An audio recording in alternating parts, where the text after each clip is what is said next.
नागपुर के प्रतापनगर इलाके में स्थित उर्वशी बार में हुई तोड़फोड़ और मारपीट के मामले में पुलिस ने बड़ी कार्रवाई की है। इस हिंसक झड़प के सिलसिले में प्रतापनगर पुलिस स्टेशन में दर्ज मामले के तहत कुल 10 आरोपियों को गिरफ्तार किया गया।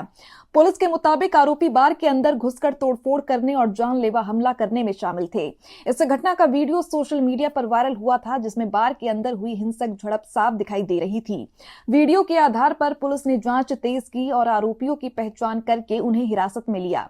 पुलिस ने बताया कि गिरफ्तार आरोपियों से कुछ सामान भी जब्त किया गया। वहीं इस मामले में 10 रुपए को लेकर गिरफ्तारी जैसी अफवाहों का कोई आधार नहीं है। पुलिस ने स्पष्ट किया कि यह मामला एक बड़ी और गंभीर झड़प से जुड़ा है। फिलहाल पुलिस आगे की जांच कर रही है और ये पता लगाया जा रहा है कि इस घटना के पीछे कोई और साजिश या अन्य लोग तो शामिल नहीं थे। 11:30 वाजता काही अनोळखी इसमांनी उर्वशी बार मंगलमूर्ती चौक येथे हमला केला होता शस्त्रासहित। त्यापैकी मारे नावाचा इसमाचं नाव त्यात माहिती पडलं होतं आणि सीसीटीव्ही फुटेजच्या आधारे आम्ही त्यातील जे नाव आहेत ते निष्पन्न केली।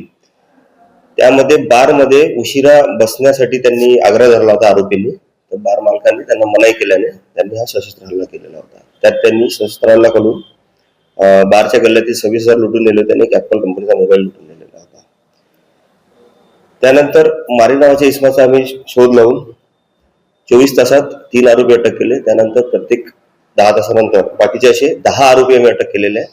त्यात चोरीस गेलेला मुद्देमाल मोबाईल आणि काही रक्कम जप्त करण्यात आलेली आहे। तसे त्यांच्याकडे ज्यांनी वापरलेले वाहने ते पण आम्ही जप्त केलेले आहेत। असा 1,81,200 रुपयाचा मुद्देमाल आम्ही जप्त केलेला आहे आणि 10 आरोपीस अटक करण्यात आली आणि ते पीसीआर मध्ये ते आहेत।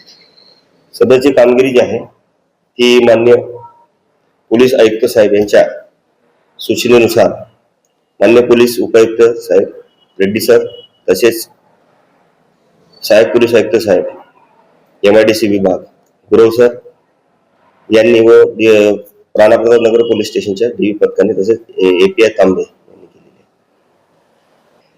पकडलेला जो आरोपी आहे त्यापैकी जो मुख्य आरोपी आहे त्याला मारी असे म्हणतात। त्याचं नाव आहे अनिकेत शेंद्रे आणि याच्यावर गुन्हे आहेत। तसेच त्याचे काही साथीदार त्यांच्यावर सुद्धा गुन्हे आहेत।